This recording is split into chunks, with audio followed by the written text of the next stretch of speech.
on the Power Finesse jig. I don't know if you can see that, but the frog hair material is like half the diameter of traditional living rubber. And what this does, this frog hair, when it's in the water, I need to start doing underwater videos, but this frog hair is so fine and the living rubber is buoyant on it. When this thing is in the water, when it's sitting on the bottom like that in the water, this frog hair just sort of undulates like it's alive, like something's moving on it. Especially if you just shake it a little bit, it floats a little bit. It's super, super buoyant, and it just sort of wiggles like that. That is the whole thing why frog hair is so critical on a finesse jig, because a finesse jig, even a power finesse jig, the only thing that separates a power finesse jig from a finesse jig is the diameter and the stiffness of the hook here. Finesse jigs are all the same. They're pretty much ball heads. A true finesse jig has a light wire hook that you can bend on it. But like my power finesse jig, it's a little bit stiffer to use heavier line.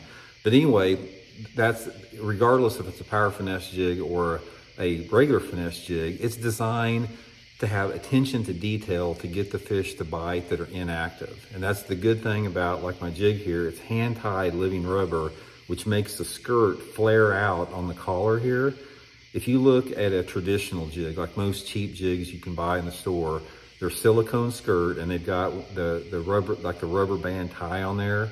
That rubber band tie is thick like that, so it flattens the rubber out.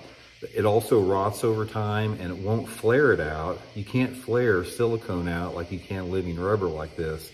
So the combination of the hand tying with the frog hair, it just creates a look to a jig that's second to none. That's why most of the really good jig experts in the country, the true masters of jig fishing, they prefer a living rubber skirt, which is a lot more labor intensive to tie. Okay, so let's talk a little bit about the finesse jig when you want to fish it over, the full size jig with that. A finesse jig, and I talked about this a little bit before the day when I introduced this, but a finesse jig is a little bit more versatile in the type of water that works in versus a flipping and pitching jig. For like my traditional block it throwback jig, this is my pitching and flipping jig. Usually when I'm fishing, water visibility of about under 3 feet and some type of cover usually. I'm on the bigger jig like the full size throwback, I'm usually fishing it around some type of object. Grass beds, lily pads, boat docks, lay down trees in the water. Yeah, I'll fish it around, rocks occasionally, but I'm usually pitching it to some type of target.